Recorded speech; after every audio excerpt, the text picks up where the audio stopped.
Trapping like the narco. Got dope like Pablo. Cut dope like Pablo. Chop trees with the Draco. On the north got Diego. Say hasta luego. We'll be in rapping kilo. Okay, y'all. So Marie cannot keep her legs closed.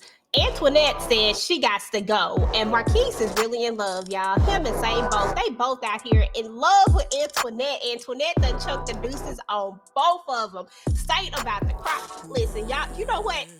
Let's just get into it. I wanna be down. I wanna be down.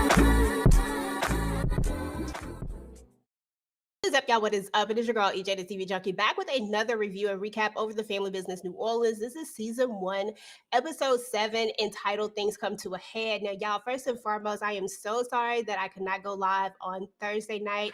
I was not feeling well at all, and Ben had a prior engagement.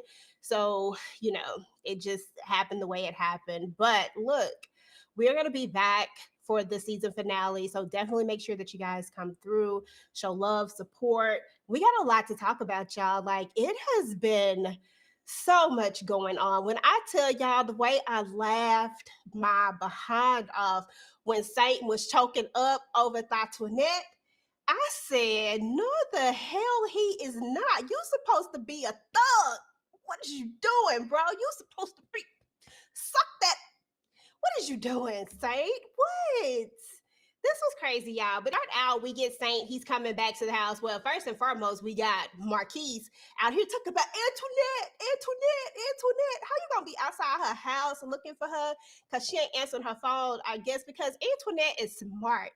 If not anything, Antoinette knew that you was the one that was gonna get, because she wasn't gonna be around to get. Because she was about to skedaddle. She was about to say bye, okay? She was not going to stay around to see what Saint was going to do. She knows better than that. So shout out to Antoinette, because if anything, she the smart one in this whole situation. She the only one that got some common sense. So there's that. But Saint makes it back to the house only to find out that Antoinette done left him, and she done took all his money. She did leave the blicky, though, girl. You should have took the blicky. But she left the blicky, took all the money, took all her stuff. She out of there, right? So we have that. And then we have Gabriel up here ready to go. I don't know what Gabriel thinks, y'all. Like, I feel like Gabriel is misunderstanding. He said go out to dinner. His assistant done bought him some condoms and everything, y'all, from Adam and Eve, no less, the ultra thin ones. He is ready to go. And then we get a flashback, right? We get a flashback of Big Shirley and Gabriel, and that moment that really blew his mind. I mean, Big Shirley was out here putting it down, y'all. I mean, she was like, tell Big Shirley what brings you guys here. I was like, okay, Big Shirley, I'm not mad at this little red number. I'm not mad at this at all. So, you know, there's that. So we saw that Gabriel actually had his virginity taken by Big Shirley, and it just blew his mind. He was like, yes, I'm in love. Everybody in doggone love. I just don't know what is going on with these men. Like, seriously, what is going on? Let me know down in the comments if y'all know, because I certainly do not know. Favorite cousin Curtis tells Marquis that he needs to tell his mama, because this whole situation is really getting out of control. But of course, Marquis don't want to tell his mama, and that's the first mistake right there. Just go ahead and tell it, because at this point, somebody else got pictures. You be the first one to tell it so that nobody else can't tell it. Everybody know that is 101. That's how you go ahead and just, it's still gonna be bad, but at this point, it's not gonna be as bad as it could have been. Everybody knows that. Come on, Marquis. Come on, do better, bro. Do better, bro. So, anywho, he had the perfect opportunity, because she walked in there and said, tell mama what, and he still didn't tell it. So, you know, it is what it is. Meanwhile, you know, we got Curtis out here with his own situationship, because why is you still, like you said, this was going to be the last time. This is the last time. Yeah, I can't sing at all. But y'all know what I'm saying? That he said this was going to be the last time. Next thing you know, they was rolling around in bed. Then it was supposed to be the last time again. Now they back rolling around in the bed again. Now she's telling her sister, like, look, this is it. Like, now that Jean is giving her exactly what she wants, she just wanted her husband back. I told y'all that this woman really, really wanted to be with her husband. She just feeling a little lonely and neglected right now. But when it's all said and done, she was not really trying to be with Curtis. Like, this was just something to do.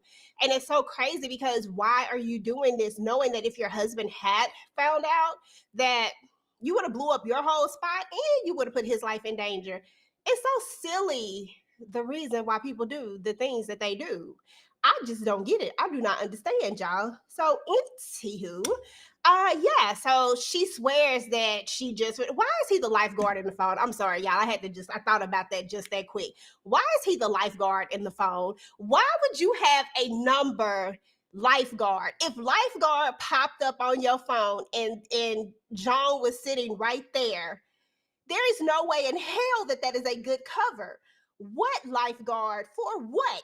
Where you going swimming at? What lifeguard? Like, there is so many questions that would come from that. Girl, do better. If you are going to do it right. At least come up with a better cover than lifeguard. I'm just saying, that was stupid.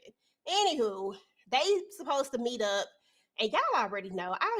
When I saw this, I was like, they gonna meet up, they gonna end up right back in the bed again together, even after she has declared that she is so back in love with her husband, yada yada yada, and now they back on track. Da, da, da.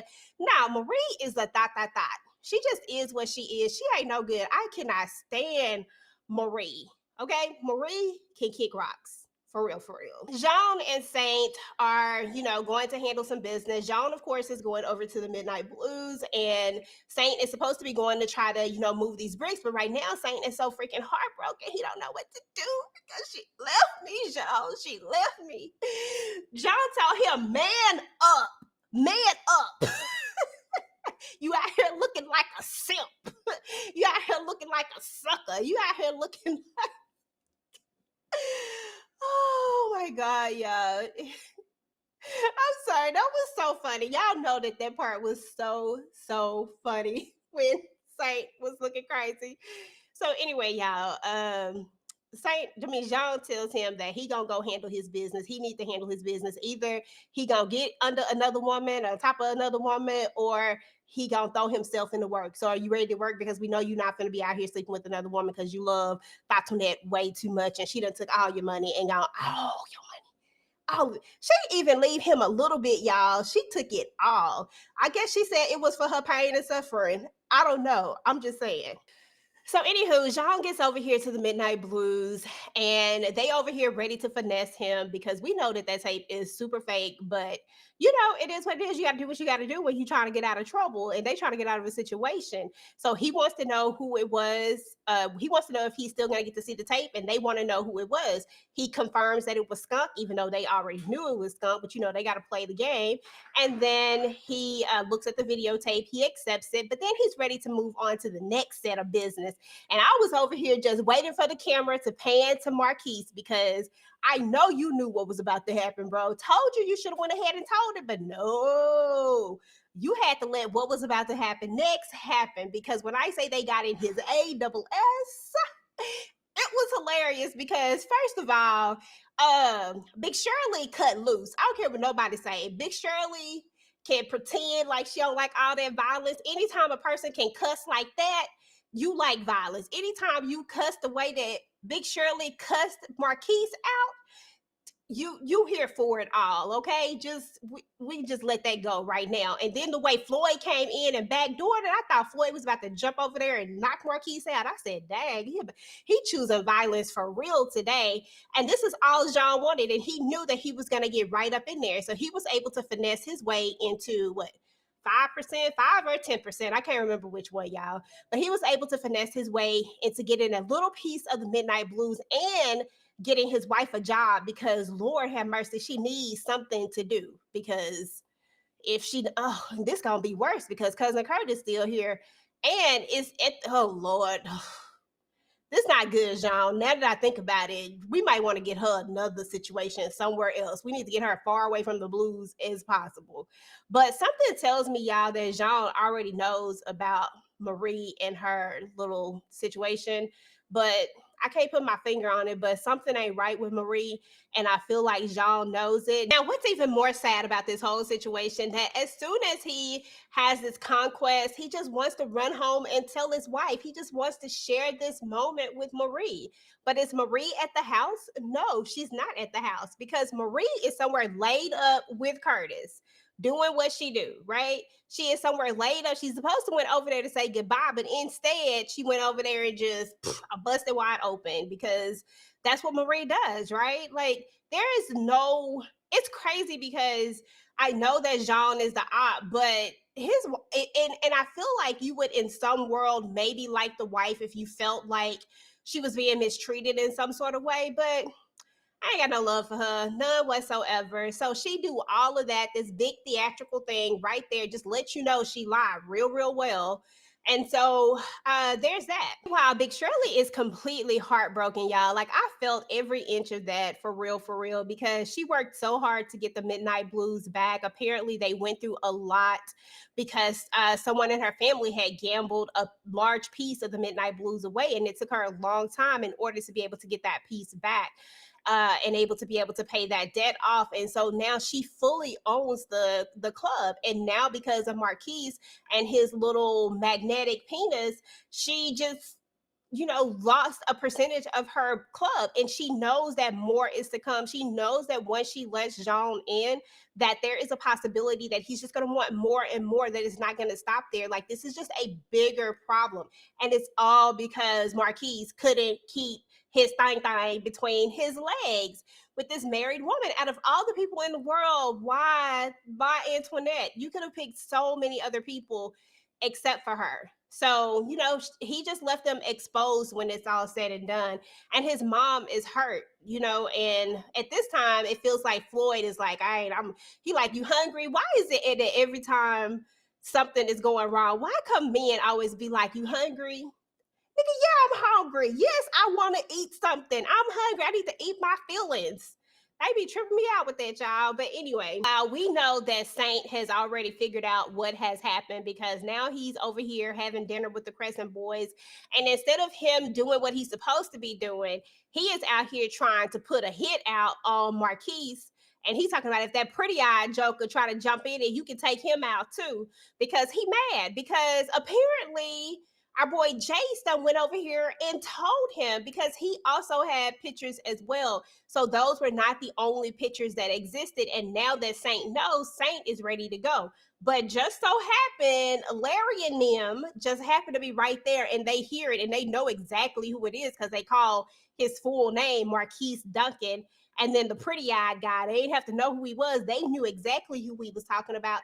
So y'all already know that they wasn't finna let whatever's about to go down go down. So it's crazy. I feel like we're about to see a freaking massacre when we come back, because Larry is good for a massacre, right? So this ain't his first one. It won't be his last one. And he got crazy 2, 3, and 4 with him too.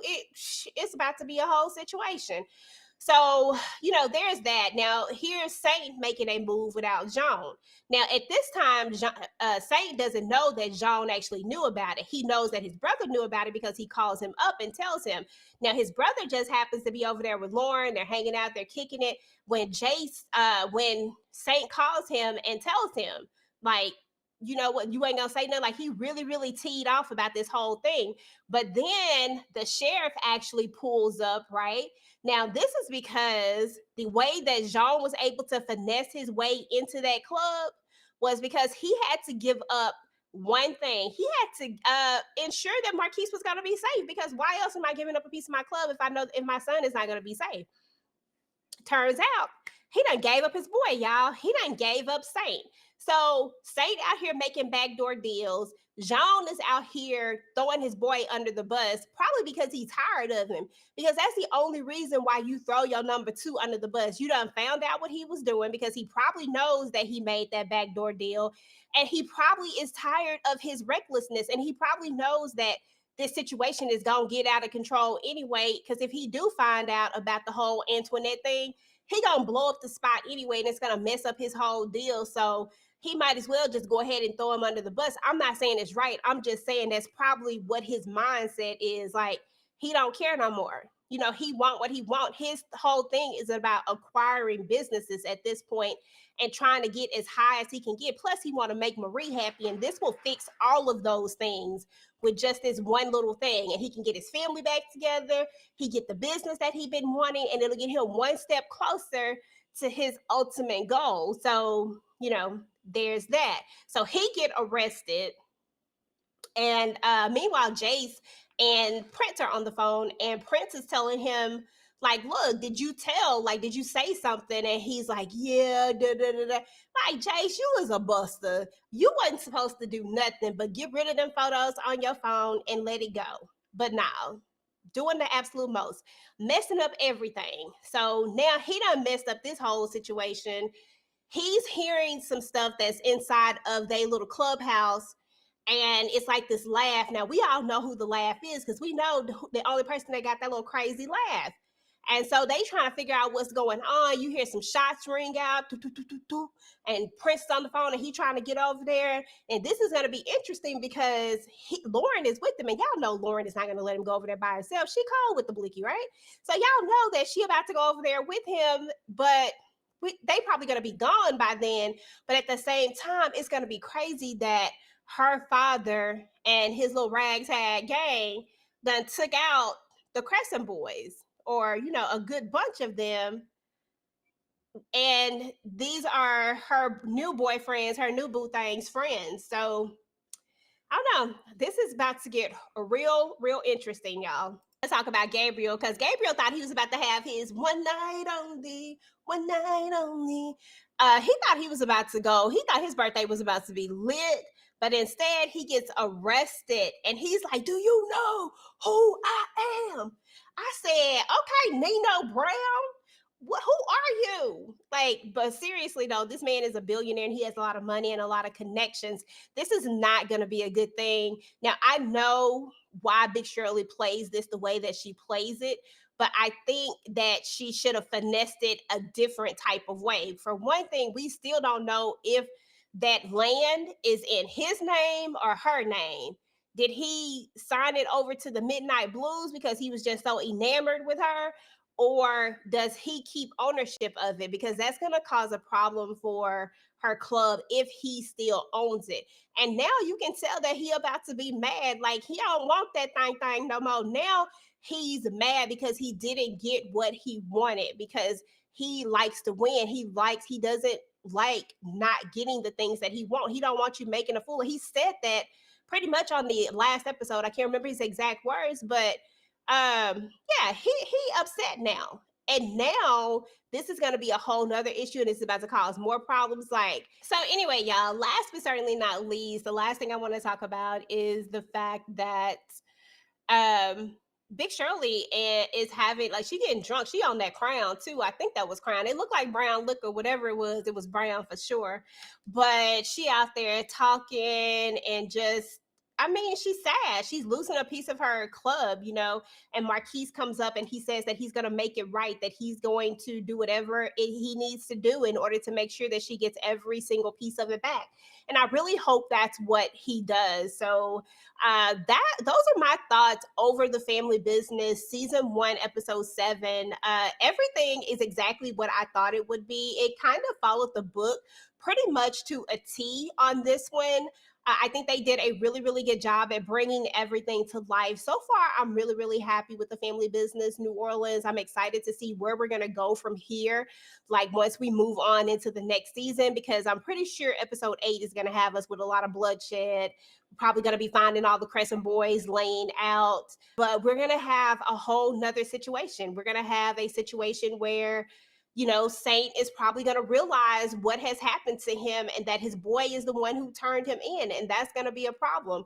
And with him having no money, how is he going to be able to get out? And then you got Gabriel, who's about to be locked up for stalking or whatever the heck you want to call it, for the restraining order thingy. He about to be mad. Like, what is he about to do? Like, it's a lot of different things going down. And then we still have the whole thing that started this from the very beginning. Who the hell killed Pierre, y'all? Are they going to let us know who killed Pierre? Are they going to be able to finally get that footage to where they can actually see who it was that killed Pierre. Because ain't that where this all started at? And we still don't know who it was that unalived him for real, because he didn't unalive himself. It was all staged. So who actually did it? Let me know who y'all think was the one who unalived Pierre down in the comments below. Meanwhile, guys, if you like this video, make sure to go ahead and like, share, subscribe to the channel, turn on your notifications so you don't miss out on any of my future The Family Business New Orleans talks, guys. And do not forget to go and join the Discord, guys. We're going to be doing a watch party for the last episode of The Family Business New Orleans. I'll have all the details in there. So definitely make sure that you are in the Discord. I'll have it linked down in this video as well. So anyway, y'all, let me know what y'all thought, and I will talk to you guys later. Peace.